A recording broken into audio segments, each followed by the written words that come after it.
श्रीगुरुभ्यो नमः।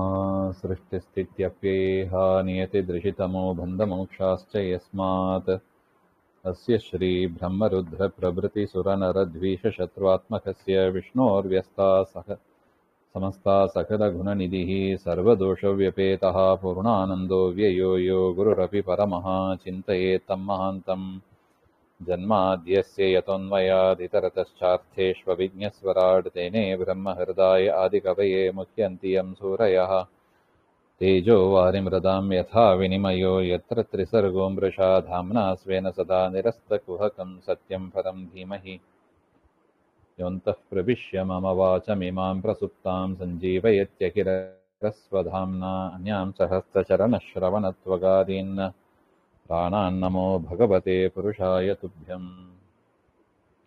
ಶ್ರೀ ಗುರುಭ್ಯೋ ನಮಃ. ಶ್ರೀಮದ್ಭಾಗವತ ದ್ವಿತೀಯೋಧ್ಯಾಯದಲ್ಲಿ ದ್ವಿತೀಯ ಸ್ಕಂದ ದ್ವಿತೀಯೋಧ್ಯಾಯದಲ್ಲಿ ಪ್ರಥಮ ಶ್ಲೋಕ. ಶ್ರೀ ಶುಕೋವಾಚ ಏವಂ ಪುರಾ ಧಾರಣಯಾತ್ಮಯೋ ನಿರ್ನಷ್ಟಾಂ ಸ್ಮೃತಿಂ ಪ್ರತ್ಯವರುಹ್ಯ ತುಷ್ಯನ್ ತಥಾ ಸಸರ್ಜೇದಮಮೋಘ ದೃಷ್ಟಿರ್ಯಥಾಪ್ಯಯಾತ್ ಪ್ರಾಗ್ ವ್ಯವಸಾಯ ಬುದ್ಧಿಃ. ಹಿಂದಿನ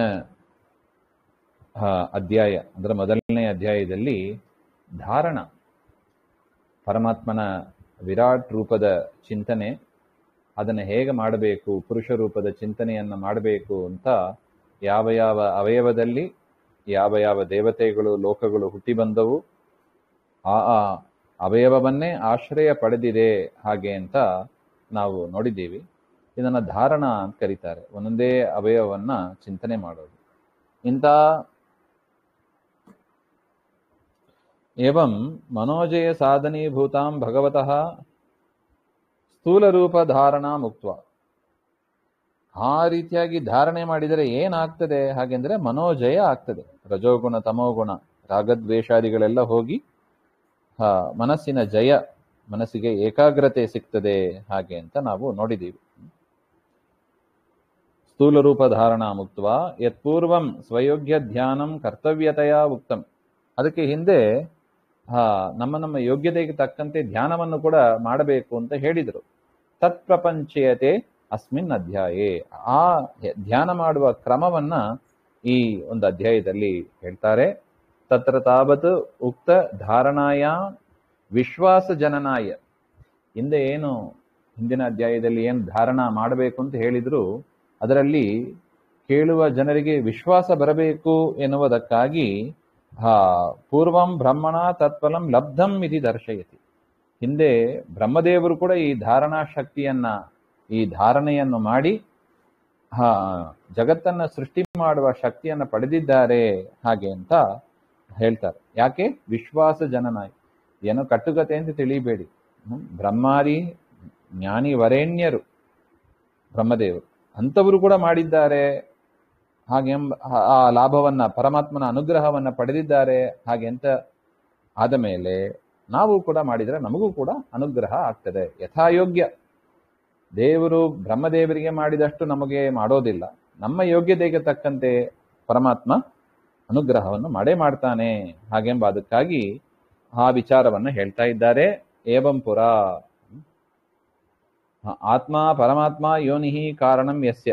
ಪರಮಾತ್ಮನಿಂದ ಹುಟ್ಟಿ ಬಂದವರಾದ ಬ್ರಹ್ಮದೇವರು ಪುರ ಆದಿಕಾಲೆ ಸೃಷ್ಟಿಕಾಲದಲ್ಲಿ ನಷ್ಟಾಂ ಪ್ರಾಕಲ್ಪ ವಿಷಯಾಂ, ಅವರಿಗೆ ಮರ್ತೋಗಿತ್ತಂತೆ. ಅದು ಸಾಮಾನ್ಯ ನೋಡಿ. ರಾತ್ರಿ ಮಲಗಿ ಬೆಳಿಗ್ಗೆ ಎದ್ದಾಗ ಹಿಂದಿನ ದಿವಸ ವಿಷಯ ಸ್ವಲ್ಪ ಅರ್ಧ ಮರ್ತೋಗಿರುತ್ತದೆ. ಇದು ನೋಡಿದ್ರೆ ಪ್ರಳಯ ಕಾಲ.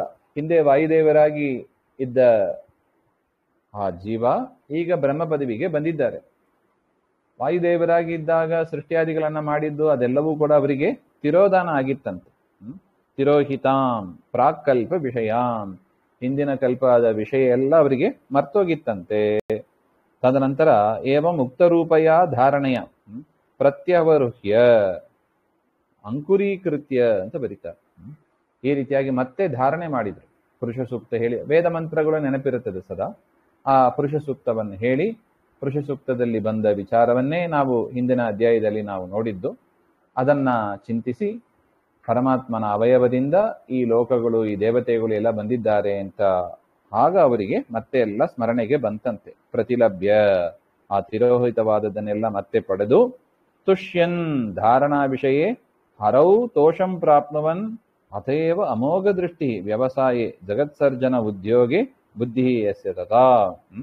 ಆ ಒಂದು ಧಾರಣೆಯಿಂದ ಪರಮಾತ್ಮ ಸಂತುಷ್ಟನಾಗಿ ಅವರಿಗೆ, ಬ್ರಹ್ಮದೇವರಿಗೆ ವಿಶೇಷ ಅನುಗ್ರಹವನ್ನು ಮಾಡಿ ಜಗತ್ತಿನ ಸೃಷ್ಟಿ ಆಗುವಂತೆ ಮಾಡಿದರು. ಪರಮಾತ್ಮನ ಅನುಗ್ರಹದಿಂದಲೇ ಜಗತ್ತಿನ ಸೃಷ್ಟಿಯಾಯಿತು, ಬ್ರಹ್ಮದೇವರ ಮುಖಾಂತರ ಆಯಿತು ಅಂತ ನಾವು ತಿಳಿಬೇಕು ಅಂತ ಅಷ್ಟೇ ವಿಚಾರ. ಈ ರೀತಿಯಾಗಿ ಈ ಒಂದು ಧಾರಣೆಯಿಂದ ಮನಸ್ಸಿನ ಜಯ ಆಗುತ್ತದೆ ಎಂಬುದಕ್ಕೆ ಬ್ರಹ್ಮದೇವರೇ ಸಾಕ್ಷಿ ಅಂತ ಹೇಳ್ತಾರೆ. ಇನ್ನು ಶಬ್ದಸ್ಯ ಹಿ ಬ್ರಹ್ಮಣ ಏಷ ಪಂಥ ಯನ್ನಾಮಭಿರ್ಧ್ಯಾಯತಿ ಧೀರಪಾರ್ಥೈಃ ಪರಿಭ್ರಮನ್ಸ್ತತ್ರ ನ ವಿಂದತೆ ಅರ್ಥಾನ್ ಮಾಯಾಮಯೇ ವಾಸನಯಾಶಯಾನಃ. ಶಬ್ದಸ್ಯ ಹಿ ಬ್ರಹ್ಮಣಃ ಏಷ ಪಂಥಾಃ ಯನ್ನಾಮಭಿಃ ಧ್ಯಾಯತಿ ಧೀರಪಾರ್ಥೈಃ. ಇಲ್ಲಿ ಏಷಃ ಅಂತ ಇದೆ, ಏಷ ಪಂಥಾಃ ಅಂತ ಇದೆ. ಏಷಃ ಅಂದ್ರೆ ಹರಿಹಿ ಅಂತ ಅರ್ಥ, ಪಂಥ ಅಂದ್ರೆ ವಿಷಯ ಅಂತ ಅರ್ಥ. ಪರಮಾತ್ಮನೇ ವಿಷಯನಾಗಿದ್ದಾನೆ. ಯಾವುದಕ್ಕೆ? ಶಬ್ದಸ್ಯ, ಎಲ್ಲಾ ಶಬ್ದಗಳಿಗೂ ಬ್ರಹ್ಮನಾದ ಗುಣಪೂರ್ಣನಾದ ಹರಿಯೇ ವಿಷಯನಾಗಿದ್ದಾನೆ. ನಾವು ಯಾವುದೇ ಶಬ್ದ ಆಡಲಿ, ಪಾತ್ರೆ ತೆಗೆದುಕೊಂಡ್ ಬಾ, ಅಡಿಗೆ ಮಾಡು, ಊಟ ಮಾಡು, ನಾವೇನೇ ಶಬ್ದ ಬಳಸಿದರೂ ಕೂಡ ಅದು ಎಲ್ಲ ಶಬ್ದಗಳು ಕೂಡ ಯಾರನ್ನ ಹೇಳ್ತದೆ? ದೇವರನ್ನೇ ಹೇಳ್ತದೆ. ಇದು ಮುಖ್ಯವಾದ ಒಂದು ತಾತ್ಪರ್ಯ, ಮಧ್ವ ಸಿದ್ಧಾಂತದ ಒಂದು ಮುಖ್ಯ ಪ್ರಮೇಯ ಇದು. ಏನು? ಎಲ್ಲ ಶಬ್ದಗಳು ಕೂಡ ದೇವರನ್ನೇ ಹೇಳ್ತದೆ. ಅದು ಹೇಗೆ ಎಂಬ ಅದನ್ನ ನಾವು ಸೆಪರೇಟ್ ಆಗಿ ತಿಳಿಬೇಕಾದ ಒಂದು ವಿಚಾರ. ಆದರೆ ಪ್ರತಿಯೊಂದು ಶಬ್ದವೂ ಕೂಡ ಯಾರನ್ನ ಹೇಳ್ತದೆ? ದೇವರನ್ನೇ ಹೇಳ್ತದೆ. ಈಗ ಉದಾಹರಣೆಗೆ ಊಟ ಮಾಡು ಅಂತ ಹೇಳ್ತೀವಿ. ಒಂದು ಮಗನನ್ನು ನೋಡಿ ಊಟ ಮಾಡು ಅಂತ ಹೇಳ್ತೀವಿ ಅಂತ ಇಟ್ಟುಕೊಳ್ಳೋಣ. ಮಗನನ್ನು ನೋಡಿ ಓದು ಅಂತ ಹೇಳ್ತೀವಿ, ನಾವೊಂದು ಕ್ರಿಯೆ ಮಾಡು ಅಂತ ಹೇಳ್ತೀವಿ. ಆ ಕ್ರಿಯೆ ಮಾಡಲಿಗೆ ಅವನಿಗೆ ಸಾಮರ್ಥ್ಯ ಇದೆಯಾ? ಸ್ವತಂತ್ರ ಇದೆಯಾ? ಇಲ್ಲ. ಮತ್ತೆ ಯಾರಲ್ಲಿದೆ? ಅವನಲ್ಲಿ ಇರುವ ಪರಮಾತ್ಮನಿಗೆ ಇದೆ. ಅದರಿಂದ ನೋಡುವುದು, ಕೇಳುವುದು, ಮೂಸುವುದು, ತಿನ್ನುವುದು, ಮುಟ್ಟುವುದು ಎಲ್ಲವನ್ನು ಕೂಡ ಪರಮಾತ್ಮ ತಾನು ಮೊದಲು ಒಳಗಿಂದ ಮಾಡಿದರೆ ಜೀವ ಮಾಡಲಿಕ್ಕೆ ಸಾಧ್ಯ. ಅದರಿಂದ ಎಲ್ಲರೂ ಕೂಡ ಅಸ್ವತಂತ್ರರು. ಹಾಗಿರುವಾಗ ಊಟ ಮಾಡು ಅಂತ ಹೇಳಿದ್ರೆ ಯಾರು ಮಾಡಬೇಕು? ದೇವರೇ ಮಾಡಬೇಕು. ಅದರಿಂದ ಆ ಪ್ರತಿಯೊಂದು ಶಬ್ದವೂ ಕೂಡ ಯಾರನ್ನ ಹೇಳ್ತಾ ಇದೆ? ದೇವರನ್ನೇ ಹೇಳ್ತಾ ಇದೆ. ಹಾಗೆ ಅಂತ ನಾವು ಚಿಂತಿಸಬಹುದು. ಉದಾಹರಣೆಗೆ ಅಗ್ನಿ ಅಂತ ಇದೆ ಅಂತ ಇಟ್ಟುಕೊಳ್ಳಿ. ಅಗ್ನಿ ಸುಡುತ್ತದೆ ಅಂತ ಹೇಳ್ತೀವಿ. ಸುಡುವ ಶಕ್ತಿ ಅಗ್ನಿಗೆ ಇದೆಯಾ? ಇಲ್ಲ. ಆ ಸುಡುವ ಶಕ್ತಿಯನ್ನು ಅಗ್ನಿಗೆ ಕೊಟ್ಟದ್ದು ಪರಮಾತ್ಮನೇ. ಅದರಿಂದ ಅಗ್ನಿ ಶಬ್ದ ಮುಖ್ಯವಾಗಿ ಯಾರನ್ನ ಹೇಳಬೇಕು? ದೇವರನ್ನೇ ಹೇಳಬೇಕು. ಈ ರೀತಿಯಾಗಿ ಪ್ರತಿಯೊಂದು ಶಬ್ದ, ಪ್ರತಿಯೊಂದು ಅಕ್ಷರ, ಪ್ರತಿಯೊಂದು ಸ್ವರ, ಪ್ರತಿಯೊಂದು ವಾಕ್ಯ ಅದೆಲ್ಲವೂ ಕೂಡ ಮುಖ್ಯವಾಗಿ ಹೇಳೋದು ದೇವರನ್ನೇ. ಮತ್ತೆ ವ್ಯವಹಾರ ಹೆಂಗ್ ಮಾಡೋದು? ಲೋಕದಲ್ಲಿ ಮಾತಾಡಬೇಕಲ್ಲ. ಅಡಿಗೆ ಮಾಡುವಂತ ಮಕ್ಕಳಿಗೆ, ಸುತ್ತಮುತ್ತ ಇರುವವರಿಗಿರ ನಾವು ಹೇಗೆ ಮಾತಾಡೋದು? ಹಾಗೆಂದ್ರೆ ಹೌದು, ಶಬ್ದ ಮುಖ್ಯವಾಗಿ ಪರಮ ಮುಖ್ಯ ವೃತ್ತಿಯಿಂದ ದೇವರನ್ನೇ ಹೇಳ್ತದೆ. ದೇವರಲ್ಲಿ ಇದ್ದ ಶಬ್ದವನ್ನು ನಾವು ಎಳ್ಕೊಂಡು ಬಂದು ನಾವು ಲೋಕದಲ್ಲಿ ಇಟ್ಟಿದ್ದೀವಿ. ಪರಮಾತ್ಮನನ್ನ ಹೇಳುವ ಶಬ್ದಗಳನ್ನ ಎಷ್ಟು ಬದಲಾವಣೆ ನಮ್ಮಲ್ಲಿ ನೋಡಿ. ಎಲ್ಲಾ ಶಬ್ದಗಳು ದೇವರನ್ನ ಹೇಳ್ತಾ ಇದೆ, ದೇವರನ್ನ ಕೊಂಡಾಡ್ತಾ ಇದೆ. ದೇವರನ್ನ ಹೇಳುವ ಶಬ್ದವನ್ನ ನಾವು ಲೋಕದಲ್ಲಿ ವ್ಯವಹಾರ ಮಾಡ್ತೀವಿ. ಅದರಿಂದ ಹೇಳ್ತಾರೆ, ಹೆಚ್ಚು ಮಾತಾಡಬೇಡಿ. ಯಾಕೆ? ಈ ಶಬ್ದಗಳು ನಮಗೆ ಸಿಟ್ಟು ಬರ್ತದೆ ನೋಡಿ. ನಮ್ದು ಮನೆ ಅಂತ ಇಟ್ಕೊಳ್ಳೋಣ, ಬೇರೆ ಯಾರಾவது ಬಂದು ನಮ್ಮನೆ ಅಂತ ಹೇಳಿದ್ರೆ ಸಿಟ್ಟು ಬರಲ್ವೇ? ನಮ್ಮ ವಸ್ತುವನ್ನ ಬೇರೆಯವರು ತಮ್ಮದು ಅಂತ ಹೇಳ್ಕೊಂಡ್ರೆ ಸಿಟ್ಟು ಬರುತ್ತದೋ ಅಲ್ಲೋ? ಆ ರೀತಿಯಾಗಿ ನೋಡಿದ್ರೆ ದೇವರಿಗೆ ಸಿಟ್ಟು ಬರಬೇಕಾಗಿತ್ತು. ಯಾಕೆ?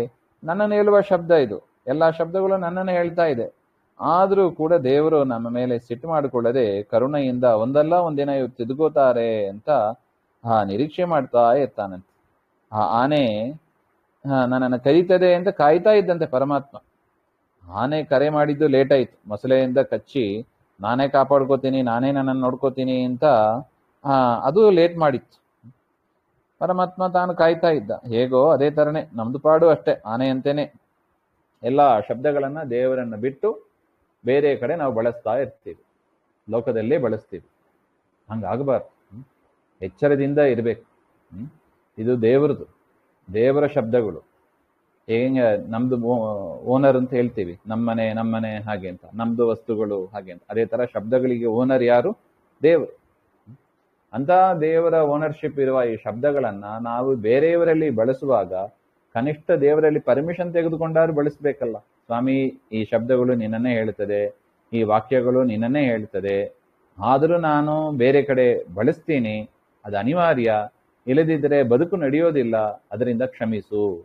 ಕನಿಷ್ಠ ದಿವಸಕ್ಕೆ ಒಂದ್ಸಾರಿಯಾவது ಈ ಪ್ರಾರ್ಥನೆಯನ್ನು ಮಾಡಿ ಅಂತಾರೆ.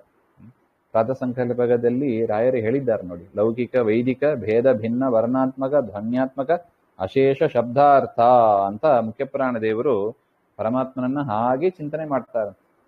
ಅದೇನು ಶಬ್ದ ಇಲ್ಲ, ಧ್ವನಿ ಇರಲಿ, ಒಂದು ಸೌಂಡ್, ಒಂದು ಗಾಡಿಯ ಹಾರನ್ ಶಬ್ದ ಇರ್ಬೋದು, ಸಮುದ್ರದ ಶಬ್ದ ಇರ್ಬೋದು, ಮೊಸರು ಕಡಿಯುವ ಶಬ್ದ ಇರ್ಬೋದು, ಯಾವುದೇ ಶಬ್ದ ಇರಲಿ, ಪ್ರಾಣಿಗಳ ಶಬ್ದ ಇರ್ಬೋದು, ಎಲ್ಲಾ ಶಬ್ದವೂ ಕೂಡ ಧ್ವನಿಯೇ, ಸೌಂಡೇ ದೇವರನ್ನು ಹೇಳುತ್ತೆ ಅಂತ ಆದ ಮೇಲೆ ಇನ್ನು ಅಕ್ಷರಗಳು, ಪದಗಳು, ವಾಕ್ಯಗಳು ದೇವರನ್ನು ಹೇಳ್ತದೆ ಅಂತ ಇನ್ನೇನು ಹೇಳೋದು? ಅಂಥ ಅತಿಶಯ ವೇದ ಪ್ರತಿಪಾದ್ಯ, ಶಬ್ದ ಪ್ರತಿಪಾದ್ಯನಾಗಿ ಗುಣಪೂರ್ಣನಾಗಿ ದೇವರು ಇದ್ದಾನೆ ಹಾಗೆ ಅಂತ ಚಿಂತಿಸಿ ಶಬ್ದಗಳನ್ನು ನಾವು ಎಚ್ಚರದಿಂದ ಬಳಸಬೇಕು ಅಂತ ಹೇಳ್ತಾ ಇದ್ದಾರೆ. ಅದನ್ನೇ ಹೇಳುವ ಪದ್ಯ ಇದು. ಶಬ್ದಸ್ಯ ಹಿ ಬ್ರಹ್ಮಣಃ ಏಷ ಪಂಥಾಃ ಯನ್ನಾಮಭಿರ್ಧ್ಯಾಯತಿ ಧೀರಪಾರ್ಥೈಹಿ. ಜ್ಞಾನಿಗಳು ಆ ರೀತಿಯಾಗಿ ತಿಳಿತಾರೆ. ನಾವು ತಿಳಿಯೋದಿಲ್ಲಲ್ಲ, ಹಾಗೆ ಅಂದ್ರೆ ನಾವಿನ್ನು ಜ್ಞಾನಿಗಳು ಆಗಿಲ್ಲ ಅಂತ ಅರ್ಥ. ಅದರಿಂದ ಶಬ್ದಗಳನ್ನ ನಾವು ಬಾಯಿಗೆ ಬಂದಂಗೆ, ಇನ್ನು ಬೈಯೋದಕ್ಕಂತೂ ಬಳಸಲೇಬಾರ್ದು. ನೋಡಿ, ಕೋಪ ಬಂತು, ಕೋಪನೂ ಪಡಬಾರ್ದು, ಶಬ್ದವನ್ನ ಬೈಯೋದಕ್ಕೂ ಬಳಸಲೂಬಾರ್ದು. ಯಾಕೆ? ದೇವರ ಪೇಟೆಂಟ್ ಇದು, ದೇವರ ಶಬ್ದ ಇದು, ನಮಗೆ ಬಳಸಲಿಕ್ಕೆ ಅಧಿಕಾರನೇ ಇಲ್ಲ ಅದು. ಅದರಿಂದ ಆ ರೀತಿಯಾಗಿ ಮಾಡಬಾರದು ಅಂತ. ಪರಿಭ್ರಮನ್ಸ್ತತ್ರ ನ ವಿಂದತೆ ಅರ್ಥಾನ್ ಮಾಯಾಮಯೇ ವಾಸನೆಯ ಶಯಾನಃ ಹಾಗೆ ಅಂತ ಹೇಳ್ತಾರೆ. ಅತಃ ಹರಿರೇವ ಪರಮೈಶ್ವರ್ಯಾದಿ ಗುಣಾಕರತ್ವೇನ ಮುಖ್ಯ ಅಭಿಧೇಯ ಸಯೇವ ಸ್ಮರ್ತವ್ಯ. ಅದರಿಂದ ಏನೇ ಶಬ್ದ ಬಳಸಿದರೂ ಕೂಡ ಗಂಗಾ ಅಂತ ಹೇಳಿದ್ರೆ ನಮಗೆ ಮೊದಲು ದೇವರೇ ಸ್ಮರಣೆ ಬರಬೇಕು. ಅಗ್ನಿ ಫಸ್ಟ್ ದೇವರೇ ಸ್ಮರಣೆ, ದೇವರ ಸ್ಮರಣೆ ಬರಬೇಕು. ಇತಿ ಅನ್ಯತ್ ಸರ್ವಂ ಅಸ್ಮರ್ತವ್ಯಂ ಪ್ರಾಧಾನ್ಯೇನ ಇತಿ ಭಾವ. ಮಿಕ್ಕಿದ ಯಾವುದನ್ನು ಕೂಡ ನಾವು ಪ್ರಧಾನ ಅಂತ ತಿಳಿಯಲೇಬಾರದು. ಯಾವ ಹೆಸರು ಕೂಡ ಬೇರೆಯವರಿಗೆ ಪ್ರಧಾನ ಅಂತ ಆಗೋದೇ ಇಲ್ಲ. ಆ ಶಬ್ದ ಪ್ರಧಾನವಾಗಿ ತಿಳಿಸೋದು ದೇವರನ್ನೇ. ಅದರಿಂದ ಒಂದು ಶಬ್ದ ಕೇಳಿದ ಕೂಡಲೇ ದೇವರ ಸ್ಮರಣೆ ಬರಬೇಕೇ ಹೊರತು, ಹೌದಲ್ಲ, ಈಗ ನೋಡಿ ರಾಮ ಕೃಷ್ಣ ಅಂದ್ರೆ ದೇವರ ಸ್ಮರಣೆ ಬರ್ತದೆ. ಊಟ ಮಾಡು, ಬೇರೆ ಬೇರೆ ಮಕ್ಕಳ ಹೆಸರು ಮೊಮ್ಮಕ್ಕಳ ಹೆಸರು ಹೇಳಿದಾಗಲೇ ದೇವರ ಸ್ಮರಣೆ ಬರೋದಿಲ್ಲ ನೋಡಿ. ಹಂಗಾಗಬಾರ್ದು. ಯಾವ ಶಬ್ದ ಯಾವ ಧ್ವನಿ ಕೇಳಿದರೂ ಕೂಡ ದೇವರ ಸ್ಮರಣೆ ಬರಬೇಕು, ಬೇರೆಯವರನ್ನ ಪ್ರಧಾನ ಅಂತ ಸ್ಮರಿಸಬಾರದು. ಅನುಪಸರ್ಗೇಪಿ ಕಿಂಚಿತ್ ಪ್ರತ್ಯಯ ವಿಧಾನವತ್ ಧ್ಯಾಯತೀತಿ ದೀಹಿ ಜ್ಞಾನಾಶ್ರಯ ಪುರುಷೋ ವಾ.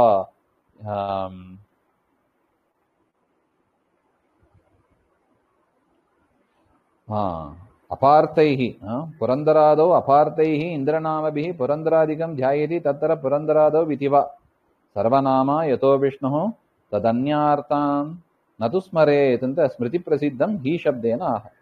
ಎಷ್ಟು ಚಂದ ಇದೆ ನೋಡಿ. ಇಂದ್ರ, ಅಗ್ನಿ, ಗಣೇಶ, ರುದ್ರ, ಪಾರ್ವತಿ, ಲಕ್ಷ್ಮಿ ಎಲ್ಲಾ ಹೆಸರು ಕೂಡ ದೇವರದ್ದೇ. ಸ್ತ್ರೀಲಿಂಗ ಶಬ್ದಗಳು ಕೂಡ ದೇವರಿಗೆ ಇದೆ. ಯಾಕೆ? ದೇವರಿಗೆ ಸ್ತ್ರೀ ರೂಪವೂ ಇದೆ. ಅದರಿಂದ ಎಲ್ಲಾ ಶಬ್ದಗಳು ಕೂಡ ದೇವರನ್ನೇ ಹೇಳುತ್ತದೆ. ಸರ್ವನಾಮೋ ನೋಡಿ, ಸ್ಮೃತಿ ವಾಕ್ಯವನ್ನ ಹೇಳ್ತಾ ಇದ್ದಾರೆ ವ್ಯಾಖ್ಯಾನದಲ್ಲಿ. ಸರ್ವನಾಮೋ ಯಥೋ ವಿಷ್ಣು, ಎಲ್ಲಾ ಹೆಸರು ಕೂಡ ದೇವರಿಗೆ ಇರೋದು. ತದನ್ಯಾರ್ಥಾನ್ ನತು ಸ್ಮರೇತ್. ಅದರಿಂದ ಶಬ್ದ ಕೇಳಿದ ಕೂಡಲೇ ಬೇರೆಯವರನ್ನ ಸ್ಮರಿಸಬೇಡಿ, ದೇವರ ಸ್ಮರಣೆ ಬರಬೇಕು ಅಂತ ಹೇಳ್ತಾ ಇದ್ದಾರೆ.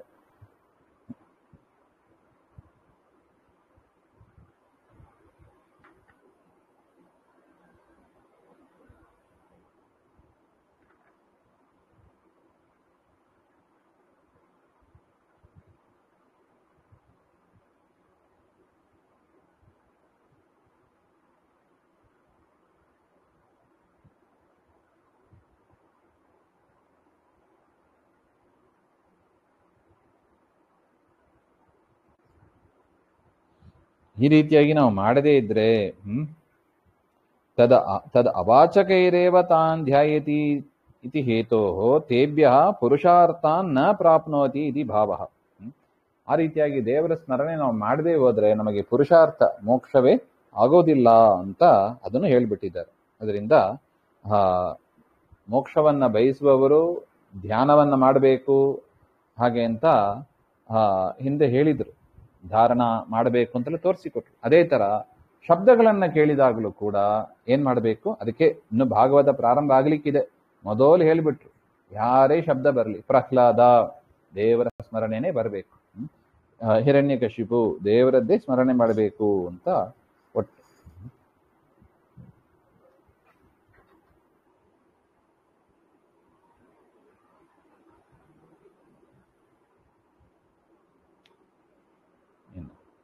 ಅತಃ ಕವಿರ್ನಾಮ ಸುಯಾವದರ್ಥಃ ಸ್ಯಾದಪ್ರಮತ್ತೋ ವ್ಯವಸಾಯ ಬುದ್ಧಿಃ ಸಿದ್ಧೇನ್ಯಥಾರ್ಥೇನ ಯತೇತ ತತ್ತತ್ ಪರಿಶ್ರಮಂ ತತ್ರ ಸಮೀಕ್ಷಮಾಣಃ.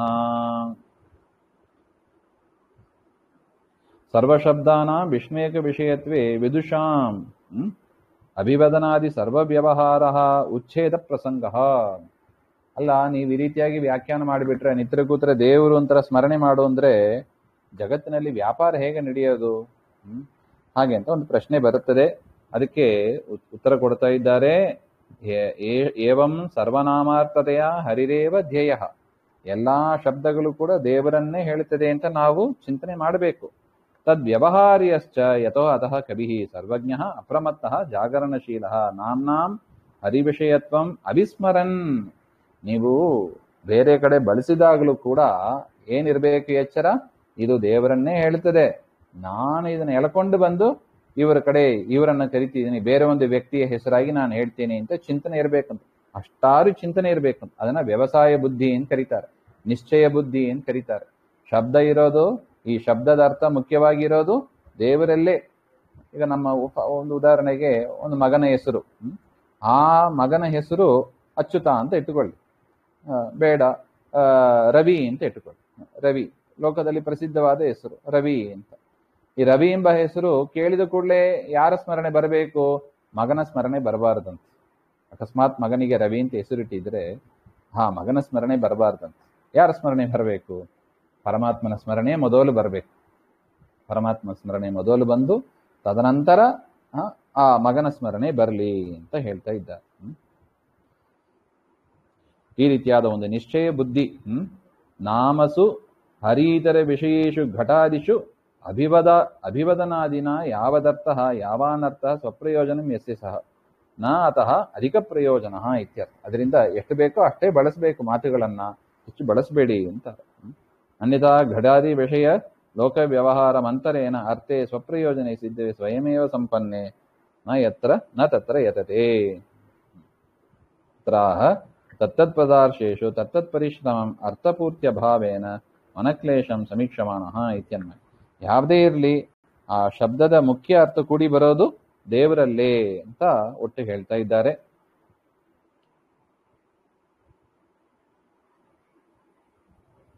ಸತ್ಯಾಂ ಕ್ಷಿತೌ ಕಿಂ ಕಶಿಪೋ ಪ್ರಯಾಸೈರ್ಬಾಹು ಸ್ವಸಿದ್ಧೆ ವ್ಯುಪವರ್ಣೈ ಕಿಂ ಸತ್ಯಂಜಲೌ ಕಿಂ ಪುರುಪರ್ಣಪಾತ್ರೈಃ ದಿಗ್ವಸ್ತ್ರಲಾಭೆ ಸತಿ ಕಿಂ ದುಕೂಲೈಃ ಇದಾನೀಂ ಸ್ವತಃ ಸಿದ್ಧಿ ಪ್ರಕಾರಂ ದರ್ಶಯತಿ. ಈಗ ಸಿದ್ಧಿ ಹೇಗಾಗ್ತದೆ ಮನುಷ್ಯನಿಗೆ ಹಾಗೆಂಬ ವಿಚಾರವನ್ನ ಶುಕಾಚಾರ್ಯರು ತಿಳಿಸಿಕೊಡ್ತಾ ಇದ್ದಾರೆ. ಸತ್ಯಾಂ ಇತ್ಯಾದಿನ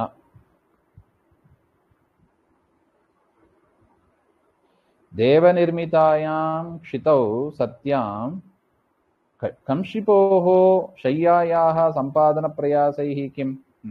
ಎಷ್ಟು ಚಂದ ಇದೆ ನೋಡಿ. ಅಲ್ಲ, ದೇವರು ನಮಗೆ ನಿರ್ಮಾಣ ಮಾಡಿಕೊಟ್ಟ ಭೂಮಿಯೇ ಇರುವಾಗ ಭೂಮಿಯಲ್ಲಿ ಮಲಗೋದನ್ನ ಬಿಟ್ಟು ಮಂಚವೇ ಬೇಕು, ಹಾಸಿಗೆನೇ ಬೇಕು ಅಂತ ನಾವ್ ಯಾಕೆ ಪ್ರಯಾಸ ಪಡ್ತಾ ಇದ್ದೀವಿ?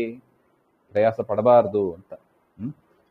ಮಲ್ಕೋಬೇಕಲ್ಲ, ಮಲ್ಕೋಬೇಕಂದ್ರೆ ನೆಲೆ ಇದೆ, ನೆಲದಲ್ಲಿ ಮಲಗಿರಿ, ಯಾಕೆ ನೆಲೆ ಇಲ್ಲವಾ? ಹಾಗೆ ಅಂತ ಶುಕಾಚಾರ್ಯರ ಪ್ರಶ್ನೆ. ನಮಗೆ ಅಷ್ಟೊಂದು ಪಕ್ವತೆ ಬರೋದಿಲ್ಲ ಆರಂಭದಲ್ಲಿ. ಆದರೂ ಜ್ಞಾನಿಗಳು ಹೇಗೆ ಇರ್ತಾರೆ ಅಂತ ನಾವು ಚಿಂತನೆ ಮಾಡ್ಲಿಕ್ಕೆ ಸಾಧ್ಯ. ಶುಕಾಚಾರ್ಯರು ಹೇಗಿದ್ರು, ಯಾವ ಮಟ್ಟಕ್ಕೆ ಏರಿದ್ರು ಅಂತ ನಾವು ಈ ಒಂದು ಮಾತಿನಿಂದ ತಿಳಿಬಹುದು. ಸತ್ಯಾಂಶಿತೌ ಕಿಂ ಕಶಿಪೋ ಪ್ರಯಾಸೈ. ಹಾಸಿಗೆ ಯಾಕೆ? ಭೂಮಿ ಇದಲ್ಲ, ನೆಲದಲ್ಲಿ ಮಲಗಿರಿ, ನೆಲದಲ್ಲಿ ಮಲಗಿರೋ ನಿದ್ದೆ ಬರಲ್ವಾ ಹಾಗೆ ಅಂತ ಕೇಳ್ತಾರೆ. ಅದರಿಂದ ನೆಲದಲ್ಲಿ ಮಲಗಿದ್ರೆ ಸಾಕು, ಹೆಚ್ಚು ಆಸೆ ಪಡಬಾರ್ದು. ಹಾಸಿಗೆನೇ ಬೇಕು, ಫ್ಯಾನೇ ಬೇಕು ಹಾಗೆ ಅಂತ ನಾವು ಚಿಂತನೆ ಮಾಡಬಾರ್ದು ಅಂತ ಹೇಳ್ತಾರೆ. ಹೆಚ್ಚು ಪ್ರಯಾಸ ಪಡಬಾರದು ಅದಕ್ಕೆಲ್ಲ. ಅದೇ ತರ ಕೆಲವು ಉದಾಹರಣೆ ಕೊಡ್ತಾರೆ ನೋಡಿ.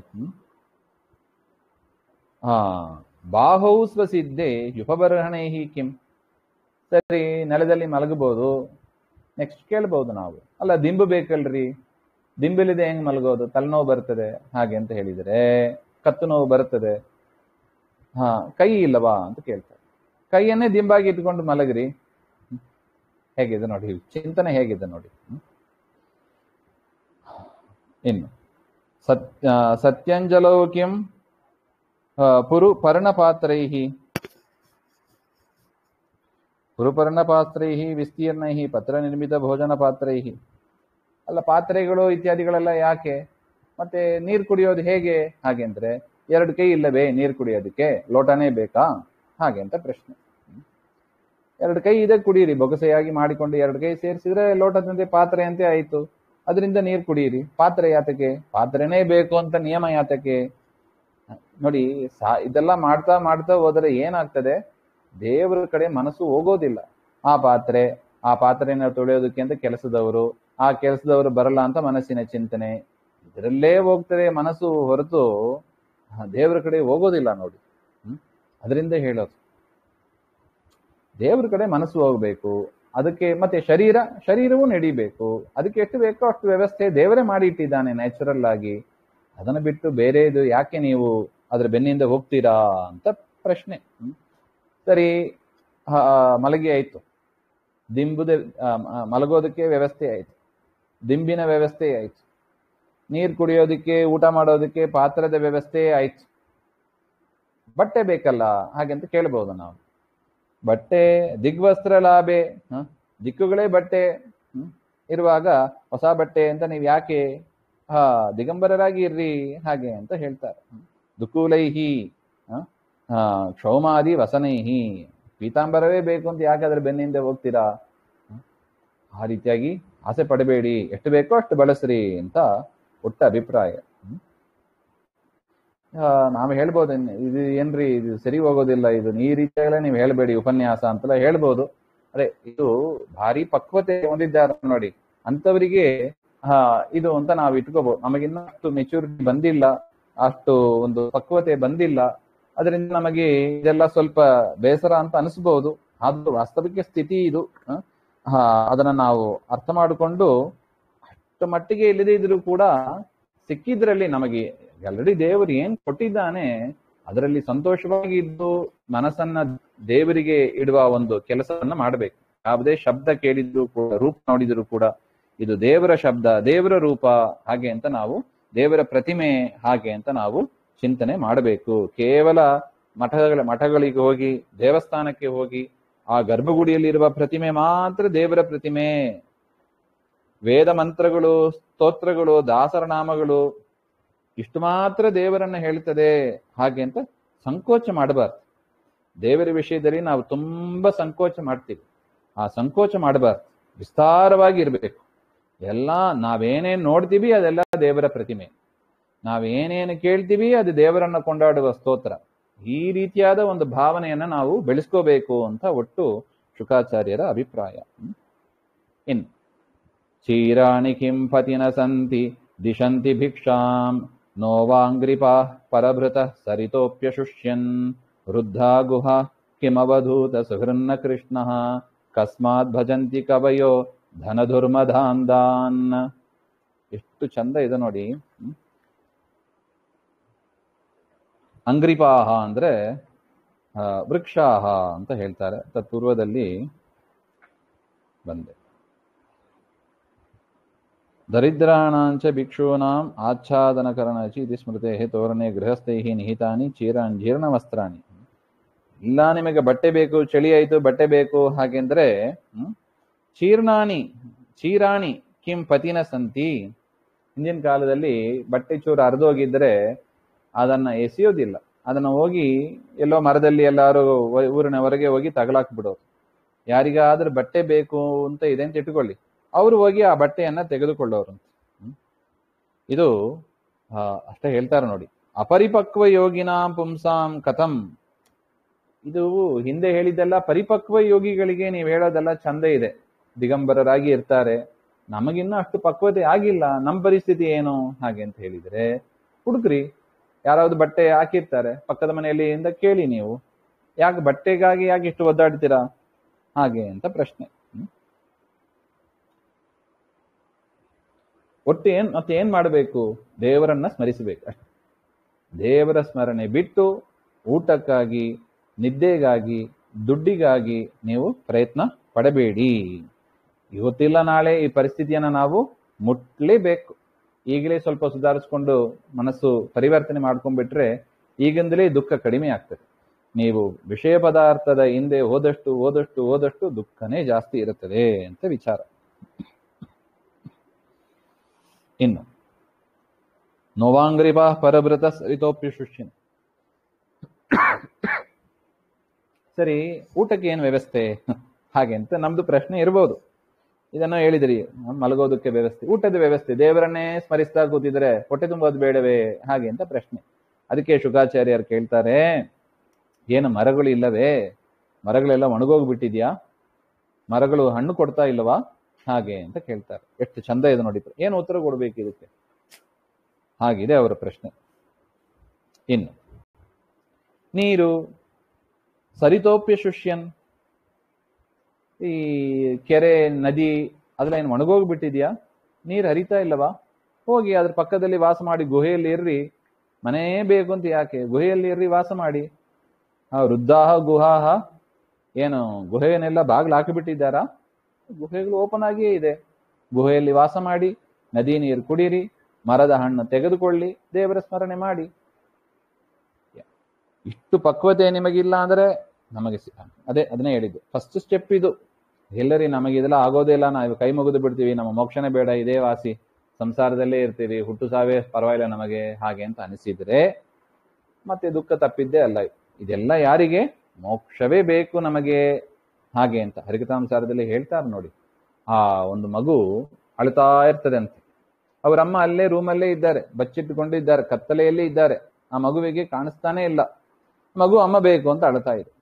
ಅಂತ ಮಗುವಿಗೆ ಹೋಗಿ ನೀವು ಹಣ್ಣು ಕೊಡಿ, ಚಾಕ್ಲೇಟ್ ಕೊಡಿ, ಆಟದ ಸಾಮಾನು ಕೊಡಿ, ಎಲ್ಲವನ್ನೂ ಎಸೀತದೆ ಅದು. ಯದ್ಯಪಿ ಅದಕ್ಕೆಲ್ಲ ಇಷ್ಟ, ಆದರೂ ಎಸೆದು ಬಿಡುತ್ತದೆ. ನನಗಿದು ಬೇಡವೇ ಬೇಡ, ಅಮ್ಮನೇ ಬೇಕು ಹಾಗೆ. ಆ ಪರಿಸ್ಥಿತಿಗೆ ನಾವು ಇರಬೇಕಂತ. ನೀ ಆ ಮನೆ ಕೊಡು, ಬಾಗಿಲು ಕೊಡು, ಊಟ ಕೊಡು, 3 ಹೊತ್ತು ಊಟ ಕೊಡು, ಪಂಚಭಕ್ಷ್ಯ ಪರಮಾನ್ನ ಕೊಡು, ನನಗೆ ಯಾವುದು ಬೇಕು? ದೇವರೇ ಬೇಕು ಅಂತ ಆ ಪರಿಸ್ಥಿತಿಗೆ ತಲುಪಿದ್ರೆ ಆ ಆನೆ ಹಾಗೆ ಕರೀತು. ಅವ್ರು ಕಾಪಾಡ್ತಾರೆ, ಇವ್ರು ಕಾಪಾಡ್ತಾರೆ, ಸುತ್ತಮುತ್ತದವರಿದ್ದಾರೆ, ನಾನೇನ ನಾನು ಕಾಪಾಡ್ಕೋತೀನಿ, ದೇವರು ಬಂದೇ ಇಲ್ಲ, ಯಾರು ಇಲ್ಲ, ನೀನೇ ಹಾಗೆ ಅಂತ ಶರಣು ಹೋಯ್ತು, ದೇವರು ಬಂದ. ನಮಗೆ ನಾವು ಮಕ್ಕಳು ಕಾಪಾಡ್ತಾರೆ, ಹಣಕಾಸು ಕಾಪಾಡ್ತಾ ಇದೆ, ಮನೆ ಇದೆ, ಬಾಗಿಲಿದೆ, ಬಾಡಿಗೆ ಬರ್ತಾ ಇದೆ, ಕಾಪಾಡ್ತಾರೆ ಹಾಗೆ ಅಂತ ನಾವು ಅದರ ಮೇಲೆ ಅವಲಂಬಿಸಿ ಇರ್ತೇವೆ ಹೊರತು ದೇವರನ್ನು ಅವಲಂಬಿಸೋದಿಲ್ಲ ನೋಡಿ. ಅದಕ್ಕೆ ಅದೇ ವ್ಯತ್ಯಾಸ. ಪಕ್ವ ಭಕ್ತಿ ಉಳ್ಳವರಿಗೂ ಅಪಕ್ವ ಭಕ್ತಿ ಉಳ್ಳವರಿಗೂ ಅದೇ ವ್ಯತ್ಯಾಸ. ಯದ್ಯಪಿ ಈ ಪದಾರ್ಥದ ಒಳಗೆ ಇದು ದೇವರೇ ಕಾಪಾಡ್ತಾನೆ ಅಂತ ಒಂದು ಚಿಂತನೆ ಅಷ್ಟಾರು ಬರಬಾರ್ದೇ? ಇಲ್ಲ, ನಮಗೆ ಅದು ಬರೋದೇ ಇಲ್ಲ ನೋಡಿ. ಅದನ್ನ ಆ ಒಂದು ಅಂಶದಲ್ಲಿ ನಾವು ನಮ್ಮನ್ನ ಪರಿವರ್ತನೆ ಮಾಡ್ಕೋಬೇಕು. ಯಾಕೆ? ಇಷ್ಟೆಲ್ಲ ವಿಚಾರ ಗೊತ್ತಾದ ಮೇಲೂ ಕೂಡ ನಮಗೆ ನಮ್ಮ ಮನೆಯವರು ಕಾಪಾಡ್ತಾರೆ, ನಮ್ಮ ಸುತ್ತಮುತ್ತ ಮಕ್ಕಳು ಕಾಪಾಡ್ತಾರೆ, ನಮ್ಮ ಸ್ವಂತ ಮನೆ ನಮಗೆ ಬೇಕು, ಕಾಪಾಡ್ತದೆ ಅಂತ ಇಷ್ಟೇ ವಿಚಾರ ಮಾಡ್ತಾ ಕೂತಿದ್ರೆ ನಾವೇ ಮೋಕ್ಷಕ್ಕೆ ಪ್ರೋಲಾಂಗ್ ಮಾಡಿದಂತೆ, ಡ್ರ್ಯಾಗ್ ಮಾಡಿದಂಗೆ ಅಂತ ಹೇಳ್ತಾರೆ. ನಾವೇ ವಿಳಂಬ ಮಾಡ್ತಾ ಇದ್ದೀವಿ ಅಂತ ಅರ್ಥ. ವೃದ್ಧಾ ಗುಹಾಹ ಕಿಂ ಅವಧೂತ ಸುಹೃನ್ನ ಕೃಷ್ಣ ಕಸ್ಮಾತ್ ಭಜಂತಿ ಕವಯ ಧನದುರ್ಮದ ಅಂತ. ಅದರಿಂದ ಜ್ಞಾನಿಗಳಾದವರು ಧನದಿಂದ ದುರ್ಮದಾಂಧರಾದ, ಧನದಿಂದ ಅಹಂಕಾರ ಪಡುವವರಾದ ಆ ಧನಿಕರು, ಆ ಧನಿಕರ ಸೇವೆಯನ್ನ ಯಾಕೆ ಮಾಡ್ತೀರಿ? ದುಡ್ಡಿಗಾಗಿ ಆ ಧನಿಕರ ಸೇವೆಯನ್ನ ಯಾಕೆ ಮಾಡ್ತೀರಿ ಹಾಗೆ ಅಂತ ಶುಕಾಚಾರ್ಯರ ಪ್ರಶ್ನೆ. ಮುಂದಿನ ವಿಚಾರ ಮತ್ತೆ ನೋಡೋಣ. ಶ್ರೀಮಧ್ವಾಂತರ್ಗತ ಶ್ರೀಕೃಷ್ಣ ಅರ್ಪಣ. ಶ್ರೀಹರೇ ನಮಃ.